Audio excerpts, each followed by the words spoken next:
The universe is not only stranger than we imagine, it is stranger than we can imagine. J.B.S. Haldane. All around us, in every direction, as far as the mind can fathom, and then perhaps infinitely farther, is space. Our home, scattered throughout are celestial objects, phenomena, and who knows what else. Though to many, space is incredibly beautiful, to many others, it is terrifying. When thinking about or looking at images of deep space, one can't help but at least understand this fear, if not feel the terror completely. With its incomprehensible vastness, the uncertainty of what lurks within it, the mystery of its phenomena, and the monstrous nature of its objects, it isn't clear what is more unsettling about space. What we don't know, what we do know, or the massive voids of nothingness separating it all. The fear of space and celestial objects is known as astrophobia, cosmophobia, or spacephobia. What often makes something fear-provoking is the quality of being unknown. Of course, the universe is almost entirely unknown, relatively speaking. But what's somewhat unique about space is that what we do know is often equally terrifying. The more we learn about the cosmos often does not make what was previously unknown less disquieting, but rather more. With newfound knowledge, we continually discover that, out there, surrounding us, are conditions that would make our worst nightmares feel like safe havens. Consider just planets. When we think of space, planets often feel like bases of solace amidst the chaos and nothingness. In some cases, this is true, but in most cases, it couldn't be further from the truth. Many planets are not only completely uninhabitable, but they are also unfathomably strange and horrifying. They are not the soft, plush, cute objects of our baby mobiles. No, hanging above our cribs were mostly gaseous beasts, so inhospitable, so absurd, so other, it would make a baby's head explode, figuratively and literally. Take a planet in our own solar system, Jupiter. Jupiter is a gas giant 11 times wider than Earth. For reference, imagine a grape next to a basketball. In terms of volume, Jupiter could fit 1,300 Earths inside it. It is so big and hostile that if Earth ever found itself in Jupiter's orbit, it would become destroyed by the effects of its gravitational force. If Earth somehow collided with Jupiter, it would be absorbed by Jupiter's atmosphere, burned up and coalesced into its gas clouds and liquid metallic, like a drip of food coloring being dropped into the ocean, completely absorbed and wiped from existence. With even the most impressive and impermeable theoretical technology, to try to navigate this planet would be a nightmarish journey through miles-deep, rapid swirling gas clouds with wind speeds hundreds of miles per hour, each mile further getting darker and darker as the sunlight becomes increasingly shrouded by the clouds, until you finally hit the outer mantle of the planet and submerge into a planet-wide ocean of glowing, white-hot liquid metallic hydrogen. Since there isn't even a true surface on Jupiter, there is nowhere else to go or stand. That's just in our solar system. Prior to the year 1992, humanity didn't even know for sure if there were other planets outside our solar system. There are. Known as exoplanets, it's now estimated that there are around 200 billion planets in our galaxy alone. It's also estimated that there are possibly as many as 2 trillion galaxies in the known universe. That makes for an estimated 20 to 100 quintillion planets. Amongst these, there are innumerable Earth-like planets. There are also innumerable hellscape-like planets. Planets that would embarrass the planets of our solar system. The planet known as HD 189733b, located in the constellation of Vulpecula, around 64.5 light-years away from our solar system, appears to be a beautiful bright blue Earth-like planet with soft oceanic swirls forming marble-like patterns that look like a refreshing work of Van Gogh. On it, however, are conditions so gruesome, merciless, and strange, it sounds like the setting of a cosmic horror fiction story written by the most disturbed individual. On HD 189733b, temperatures can exceed 2,000 degrees Fahrenheit. Its winds reach up to 5,400 miles per hour, 7 times the speed of sound, which are the fastest winds ever discovered in the universe. And its constant wind whips rainstorms of molten glass shards sideways across the planet. Visiting this planet would result in being caught in a fiery cosmic tornado made up of chunks of glass that shred you apart with near infinite cuts. This is just planets. Stars, beautiful twinkling little orbs of light found in the favorite nursery rhymes of children are unfathomably more massive and powerful than nearly all planets. Jupiter is roughly 11 times wider than Earth. Our Sun is roughly 10 times wider than Jupiter, and our Sun is an average star at best. One of the largest known stars, a red supergiant named WOHG64, has an estimated radius of over 1,540 times that of our Sun. If this star was placed at the center of our solar system, it would take up the entire orbits of Mercury, Venus, Earth, Mars, and Jupiter. More than 1 million Earths could fit in our Sun. Several billions of our Sun could fit in WOHG64. That's quadrillions of Earths. This star is like a universe in its own right, just made of hot, luminous gas and energy thousands of degrees Fahrenheit. A true hell. Twinkle, twinkle.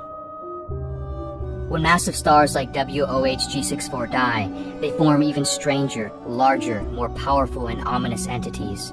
Perhaps the most unfathomable and unsettling entities in the known universe. After a star exhausts its fuel and the equilibrium of its radiation and gravity becomes disrupted, its core collapses, and in a fraction of a second, it implodes on itself, resulting in a supernova explosion. If the star is large enough, left behind is a black hole, a region of space-time where gravity is so strong, nothing can escape it. Inside, at the center of a black hole, is what is known as a singularity, which is a point that is infinitely dense and infinitely small, and all conceptions of time and space break down. Why does the collapsing of a star do this? How can there be an apparent singularity, or infinitely dense and infinitely small thing in the universe? What happens at the singularity, or beyond the singularity? Does the singularity even really exist? We don't know the answers to any of these questions. But what we do know is that these galactic giants can grow to sizes so incomprehensible that they make even the largest stars seem average. One of, if not the largest known black hole in the observable universe, is TUN 618.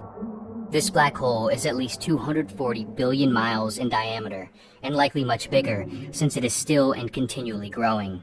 That's roughly 11 solar systems side by side. Galaxies worth of matter are consumed by this beast as it shines with the brightness of 100 trillion stars. What could possibly be bigger than that? Surely nothing. Well, that's exactly right. The inconceivably massive void separating everything, the cold barren space between galaxies and superclusters of galaxies, make even TUN 618 look modest. In general, intergalactic space, or the space between galaxies, makes up most of the volume of the universe. What are known as supervoids are specific regions where there are particularly massive spans of empty space with far fewer galaxies and objects compared to all other regions of the universe. One obscenely terrifying supervoid is known as Boötes Void, or the Great Nothing. Boötes Void has a diameter of around 330 million light-years. The black hole TUN 618 has a diameter of around 0.04 light-years. That makes Boötes Void roughly 8.25 billion times bigger than one of the largest black holes in the universe. That's 330 million of mostly uninterrupted light-years of primarily cold, dead, dark space. The mere thought of this vast emptiness can, paradoxically, elicit an intense feeling of constriction and claustrophobia. What could possibly be worse than this? Well, it gets worse. Perhaps the most unsettling fact and phenomenon of the universe is that Boötes Void, and all voids, and the universe in general, are expanding. Everything is spreading out. Everything in space, including us, is constantly moving, hurtling at speeds we can't even fathom. Right now, we are not simply rotating around our planetary axis and revolving around the sun, but our galaxy and the group of galaxies we are a part of, known as the local group, are moving through space at 1.3 million miles per hour. As a result of the universal expansion toward disorder, eventually, nearby galaxies will aggregate and then be spread further and further apart from the rest of the universe. In the distant future, we will become so far apart from other galaxies and galaxy clusters that they won't even be detectable or knowable anymore, no matter what technology a species might have. If humanity, or any consciously advanced species, exist in these new galaxy formations, it will appear as though the entire universe is only one's own galaxy. It will appear as though that's all the universe ever was, is, and could be. One can only wonder what is out there right now that we no longer have access to. In the words of the renowned astronomer Edwin Hubble, with increasing distance, our knowledge fades and fades rapidly. Eventually we reach the dim boundary, the utmost limits of our telescopes. There, we measure shadows, and we search among ghostly errors of measurement for landmarks that are scarcely more substantial. Right now, floating through the vast uncertainty of space, alongside these celestial monsters, are the Voyager 1 and Voyager 2 interstellar space probes. These space probes were launched by NASA in 1977. Voyager 1 is currently the farthest traveled man-made object in space. On both Voyagers, there is what is known as the Golden Records. On these records are images, music, earthly sounds, spoken greetings, as well as instructions and symbols for the record and its origin. If everything else about space isn't unsettling enough, consider the fate of these space probes. The Voyagers and other space probes will potentially continue to float aimlessly through space for billions of years. If they do, at some point in the distant future, or even the not-so-distant future, they will be all that's left of humanity, of Earth. The images and sounds and technology contained therein will no longer have a species to point to.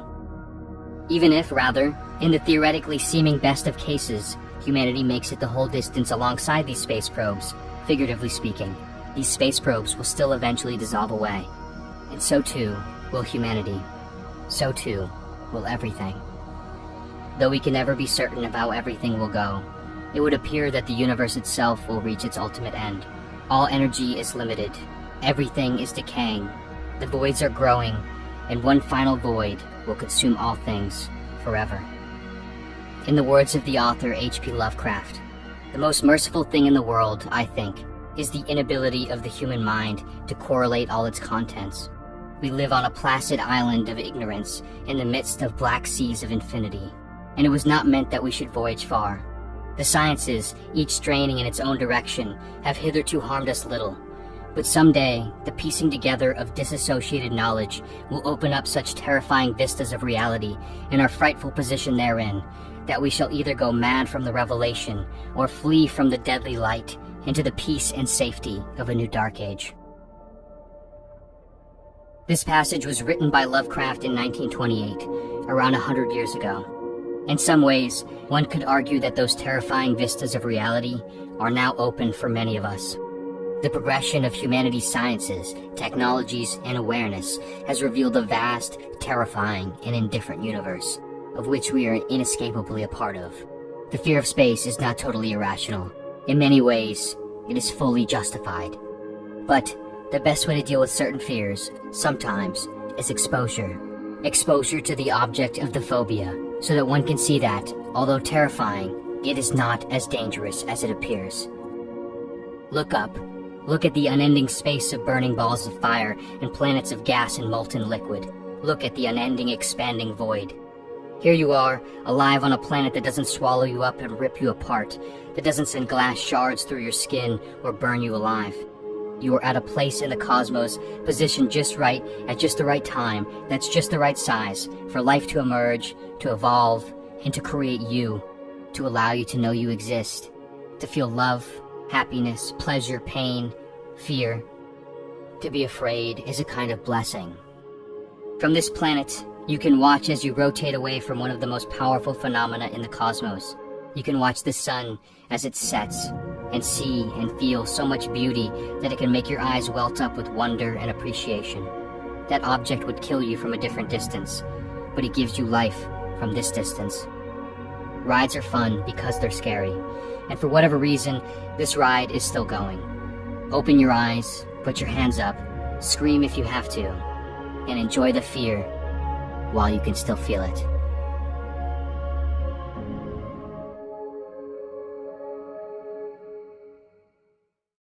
Despite the enormous and ominous nature of space, humanity has and continues to square up against it. Last month, SpaceX's Starship test highlights both humanity's hubris and our unbelievable abilities to extend our reach more and more into the unknown.